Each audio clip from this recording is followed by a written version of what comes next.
lazy guy. Still holed up in your room enjoying the life of a carefree NEET. Honestly, what a joke. Making mom and grandma work while you just sit around unemployed and have them support you. Isn't the father's role to be the head of the family? I'm in high school and even I work part-time. Get a job, lazy old man. Aren't you supposed to be in class right now? Oh, finally a reply. Did I hit a nerve and make you sulk? I've told you 100 times I work from home now. I switched careers to a job where I can work from home. Sure. Grandma says she doesn't recognize any such thing, remember? I know, that's why I had to leave her company. You mean you got fired for going against Grandma, right? Typical NEET. You shouldn't go against people who matter, and that's why it turned out like this. No, I'm a remote worker. Do you even know what that means? I think I've seen something like that online. Oh yeah, it's the excuse lazy people use to call themselves self-employed. Oh, that's not it. There are jobs you can do from home, like game programmers, web writers, video editors, web designers, a lot of jobs. Novelists and comic artists can also be considered remote workers in a way. So what? It doesn't change the fact that you're still a NEET. I'm a script writer. What? I started doing script writing as a side job even when I worked for Grandma's company, but over time it became harder to balance both. When differences in opinion with Grandma came up, I decided to go full-time as a script writer. What? I'm making as much as I did when I worked full-time, so there's no problem. Oh, please, stop lying. You still don't believe me? No! Grandma and Mom both said there's no way anyone can make money doing such a side hustle job. They're both successful people. Grandma's the current CEO and Mom will be the next CEO. Why would I believe anything you say when they say it's impossible? All right, it's clear we're not getting anywhere with this conversation. I'm on a deadline, so I'm ending this here. Oh, I see. Because you went against Grandma and got fired, no one else will hire you, huh? Got it. Still a garbage man, huh?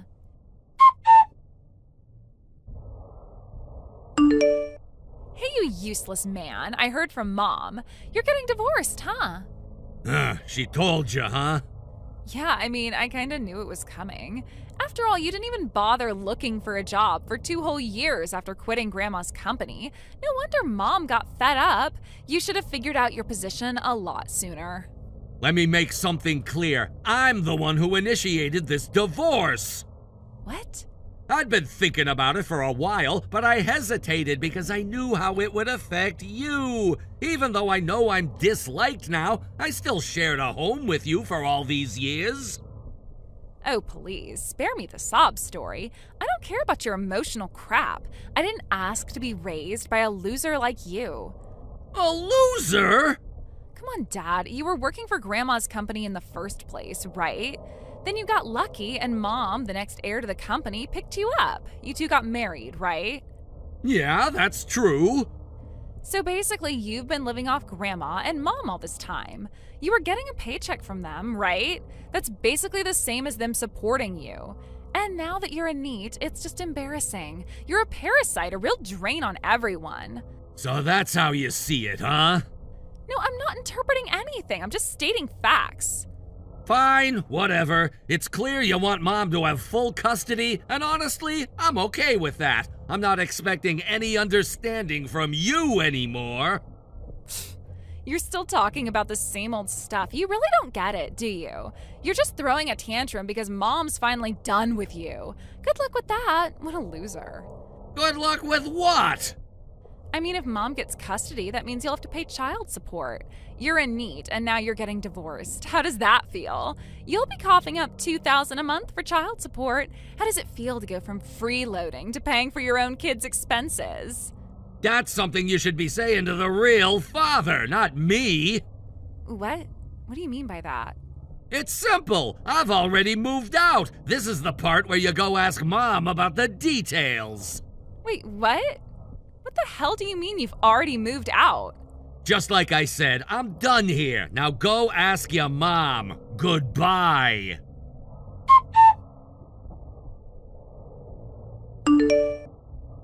Hey, I need to ask you something. Dad? It's been a while since I've heard you call me that. Hey, just tell me, is what you said the other day true? The other day? About my real father and that thing you mentioned? Oh, didn't Mom tell you? I tried asking her, but it's like she's on edge or something. Grandma's been acting weird too, so I just couldn't bring myself to talk to them about it. Yeah, I get it. Mom's been dealing with a lot, especially with the company right now. She's doing everything she can just to keep things from falling apart. She even begged me to hold off on the alimony for a while, so I've agreed to that, temporarily. Alimony? Yeah, Mom has to pay me alimony. Wait, what? Why? How could she? You don't know any of this? I told you I can't get anyone to tell me. I just need to know. Please, I can't sleep at night thinking about it. If I tell you, you have to be ready for the consequences. Are you prepared? I don't care anymore. I need to know. All right, here's the truth. You're not my biological daughter. What? I married your mom when you were 2. She was a single mom when I met her. I knew what I was getting into. So, you're not really my dad? We talked about adopting you at first, but in the end, your mom and grandma decided against it. So now, after the divorce, we're nothing to each other. No family ties anymore. I didn't know. And the reason we're getting divorced? It's because your mom cheated on me. She never truly cut ties with your real father. What? Here's where it all ties into Grandma's company. Your mom's lover is the CEO of a company we've been working with. The CEO? What does that have to do with anything? The CEO is a son-in-law of another family, and once your mom's affair came to light, the whole situation blew up. Your real father being exposed as your mom's lover led to a massive scandal. He was forced out of his position, and the company was furious. They cut ties with Grandma's business, and now everything's crashing down. Wait, so Mom's affair has caused a collapse in Grandma's company? Exactly. This scandal has caused irreparable damage to the company's reputation. Grandma's business is about to go bankrupt, and all that financial security we had is gone. You're gonna feel the impact too, so get ready. But I didn't do anything. What does this have to do with me? It's not about blame, it's just reality. The company's about to fold, and you're gonna lose everything you've known. Your life's about to change. What about Mom? She's in the same boat. The debts, the alimony, everything. You'll have to adjust to a completely different life now. This can't be happening. What am I supposed to do now? Honestly, I don't know. But don't come asking me for help. I can't fix this. But you were my father for so long. I don't know what to do without you in my life. I know it's hard, but things have changed. I'm not the same person anymore. And neither are you. How can you be so cold about this? You're just going to leave me to deal with this mess alone? I'm already out of this. I'm done with this family. There's nothing left for me here. You can't just walk away. You were supposed to be my family. I'm sorry, but you have to understand, this is how it is. I'm leaving. I have a meeting with my TV project. I'm starting something new. A TV project? What are you talking about? I'm a screenwriter now. I've got my biggest opportunity yet, so I can't stay here and keep talking about this. What about me? What about us? You can't just leave me like this. I've already transferred money for your school expenses. Take care of it yourself. Don't let Mom or Grandma take it from you. That's all I can do for you. Goodbye. Please, don't leave me like this. Goodbye.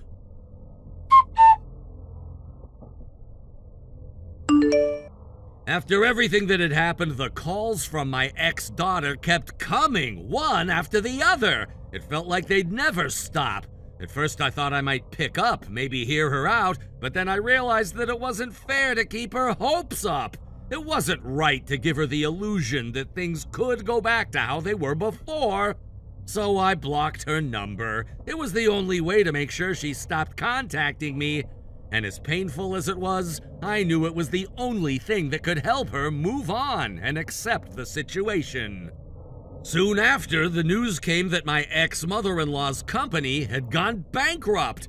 It was almost as if everything that had been set in motion was unraveling. I had predicted this would happen, the failure, the collapse, and it wasn't a surprise. What did catch me off guard, however, was the realization that she and my ex-wife had been planning on using my daughter's savings to pay off their mounting debts. They had been scheming to get their hands on the money for a while, and when my daughter was out at school, they went as far as rummaging through her room, searching for the bank book to access her savings. I can't even begin to describe the anger that bubbled up when I found out about this. The fact that they could use a child's savings like that without any second thought was infuriating. But it also became painfully clear to me what kind of people they really were. Greedy, manipulative, and without any sense of responsibility. They had put my daughter in a position where she had to take care of them instead of the other way around. When my daughter realized the extent of what had been happening, she finally understood the situation she was in. It was a harsh lesson to learn, but it was also a turning point for her. She had always been naive, believing that her family had her best interests at heart. But when she found out what they had been doing, how they had been using her, she took action. She took the bank book that had always been with her, clutched it tightly, and fled. She didn't hesitate, she didn't look back. My daughter ran to her grandmother's house, the only place she could think of for safety. It was there that she sought help, hoping to find refuge from the chaos that had been her life for so long. Thankfully, her grandmother took her in. She didn't turn her away even though things had been strained between them. My daughter was allowed to stay there until she graduated from high school, a lifeline she didn't expect but desperately needed. The relief I felt when I heard from my ex-sister-in-law through my daughter that she was safe and apologetic was a mix of emotions. I was glad that my daughter had made it out, that she was finally able to escape the grasp of the people who tried to control her. But at the same time, I couldn't shake the feeling of sadness and regret. My ex-daughter had been placed in a position where she had no choice but to grow up too quickly. She had to see things she shouldn't have, deal with situations that no child should have to face.